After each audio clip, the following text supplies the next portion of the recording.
Welcome students once again into the class of number theory, and today we will cover the topic of linear congruences. So first of all, you must understand what a linear congruence is. So any congruence equation of the type AX is congruent to B modulo M is called a linear congruence equation, where A, B and M, these are the constants and X is a variable. And if some particular X is equal to X naught satisfies this congruence, that means A X naught is congruent to B modulo M, then this X naught is called a solution of this linear congruence. So I think you must have understood what a linear congruence is, and how we will obtain solution of a linear congruence will be covered in the next theorem. So let us start with some basic linear congruence equation. So suppose I am having this congruence equation 2x is congruent to 3 modulo 11. So let us consider this equation. So try to find some solution for this linear congruence. So first of all, you will get that x is equal to 7 is a solution of this congruence equation, because 2 into 7 is congruent to 3 modulo 11. Then try to find some other solution and try to check whether the next solution which is coming out is congruent to this solution modulo 11 or is incongruent. So let us see what the next solution is. The next solution will be there will be I think 36. So x is equal to 12. X is equal to 12 is also a solution. No, sorry, it should be x is equal to 18. X is equal to 18 because 2 into 18 is also congruent to 3 modulo 11. So 7 is a solution, 18 is also a solution. But the thing is that these two solutions are congruent to each other modulo 11. Modulo 11, these two solutions are congruent to each other. But it is not always. For example, let us have some other example, some other linear congruence, and let us see some other solutions also. So I am taking another congruence equation. 3x is congruent to 5 modulo 6. So this is another linear equation, linear congruence equation you can say. So let us try to find some solution. For x is equal to 1, no. 2, not a solution. 3 is not a solution. 4 is not a solution. 5 is not a solution. 6 is not a solution. But 7, I think 7 is a solution. 21 minus, no, 7 is also not a solution. 8 is also not a solution. 9 is also not a solution. 10 is not a solution. 11 is not a solution. In fact, this congruence equation is having no solution. But what the time I have taken to find out that this congruence equation have no solution is too much. So there should be some shortcut method. When this congruence equation has a solution, when it does not have a solution, and how many incongruent solution this linear congruence equation will have. So if I change this 5 to suppose 12, then look at what are the solutions of this linear congruence equation. So first of all, I think x is equal to 2 is a solution, because 3 into 2 is congruent to 12 modulo 6. Another solution is x is equal to 4, because 3 into 4 is also congruent to 12 modulo 6. The next solution will be x is equal to 6. You can verify the same once again. But the thing is, if you consider these two solutions, then they are not congruent to each other modulo 6. Even if you take the 6 and this 2, then 6 is also not congruent to 2 or 4 modulo 6. But the next solution, x is equal to 8, will be congruent to 2 modulo 6. So there are three solutions 2, 4 and 6 which are incongruent to each other modulo 6. And if you take any other solution of this linear congruence equation, it will be either congruent to 2 or congruent to 4 or congruent to 6 modulo 6. So here how many solutions you are having? 3 incongruent solutions. In the first example, we were having only one solution, because if you take any other solution in that case, it will be congruent to the first solution, 7. In the second case, we were having no solution. In the third case, we are having 3 incongruent solutions. So the question raises that how many incongruent solutions will be there, and is the linear congruence solvable or not? So for that we are having a theorem, and by using the result of that theorem, within a few seconds you will be able to know whether the linear congruence equation has a solution, does not have a solution, or having many incongruent solutions, and how many will also be clear. So let us move on to that theorem which gives the result about the solution of a linear congruence equation. The theorem says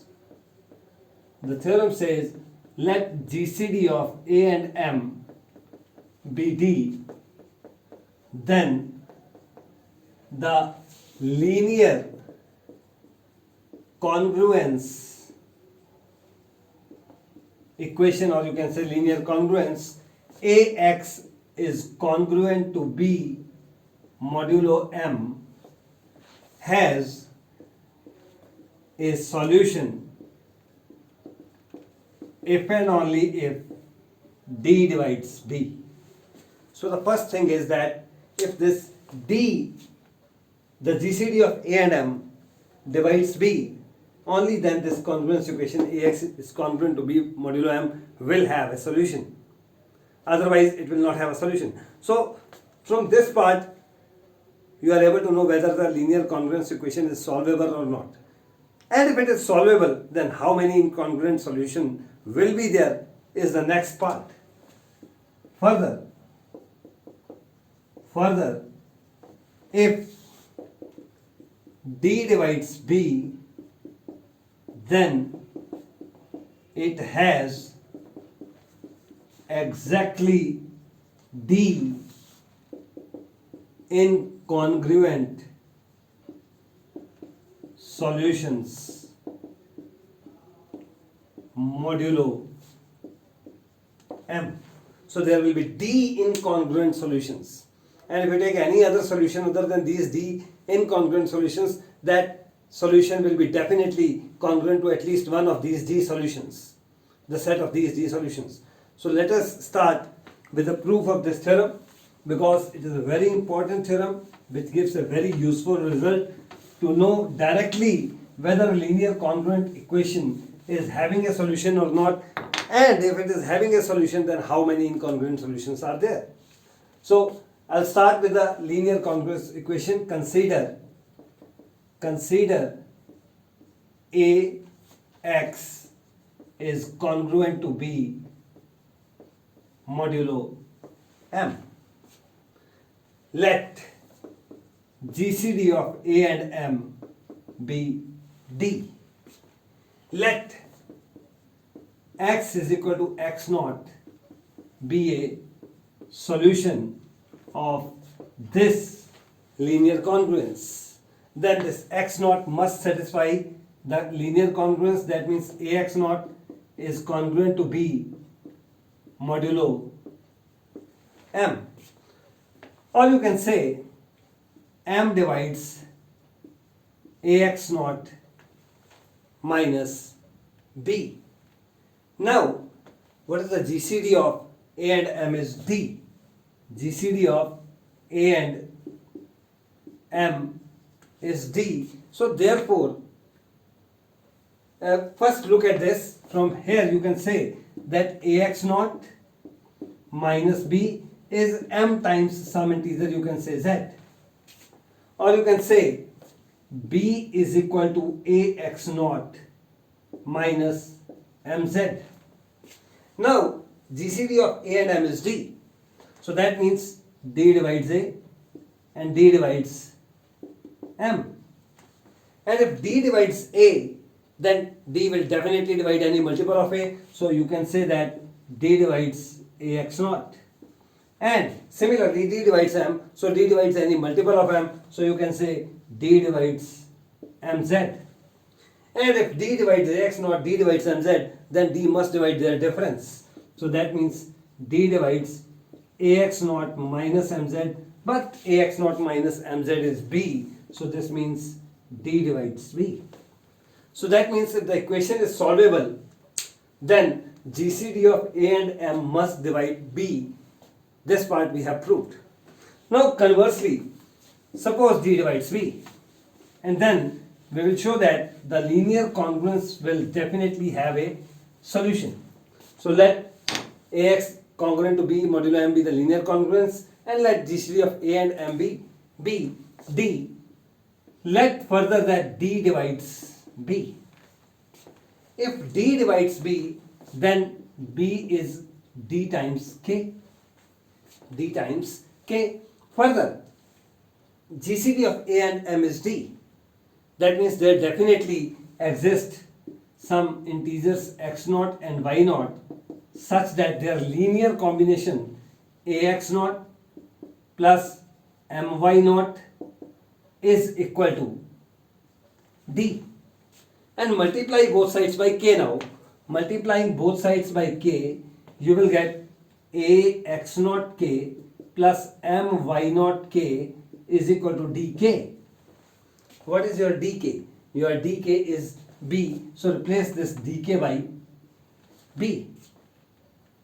Take this b to the left hand side and my naught k to the right hand side. So ax naught k minus b is equal to minus my naught k. This you can also say that m divides a x naught k, I am writing it x dash. This x naught k, I am replacing this by x naught. So that means your x dash is x naught k. So that means m divides ax dash minus b. Or you can say that your ax dash is congruent to b modulo m. Look at this result and look at your given linear congruence equation. So x is equal to x dash satisfies the given equation. That means x is equal to x dash is the solution. And what is x dash? X dash is x naught k. So x naught k is a solution to this linear congruence equation if d divides b. So that means if d divides b, the linear congruence equation must have a solution. Now the next question is, if d divides b, then how many incongruent solutions will be there? So let x is equal to x naught be a solution. Then consider the set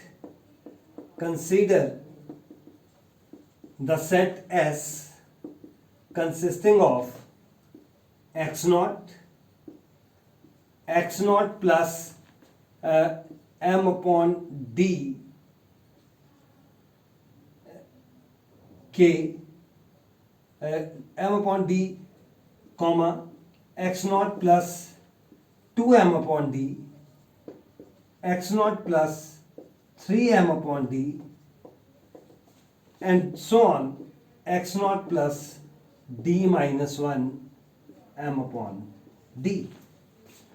Or you can write this set also as x naught plus t times m upon d, where your t is greater than or equal to 0 and is less than or equal to d minus 1. You can write the members of this set in this form also.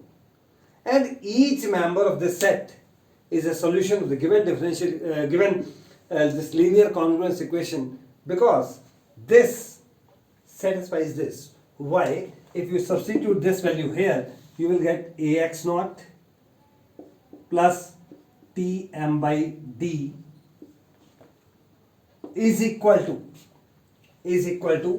ax naught plus, you can write this as t by d m, and now this portion is a multiple of m, and since you are taking modulo m, you can leave this part. So you can say that this is congruent to ax naught, and ax naught is congruent to b modulo m, and ax naught is congruent because x naught is already given a solution.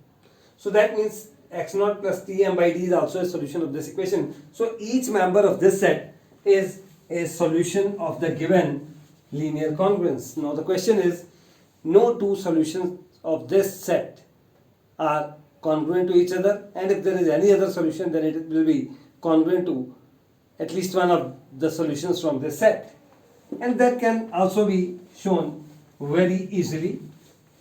So let us have any two members of the set, x naught plus t m by d and x naught plus t dash m by d. If they are congruent to each other modulo m, then t is congruent to t dash modulo m, and this will mean m divides t minus t dash, which is not possible, which is a contradiction, because t and t dash are both lying between 0 and d minus 1. So this will not be possible. So this will be a contradiction. That means any two solutions of this set, they are incongruent to each other.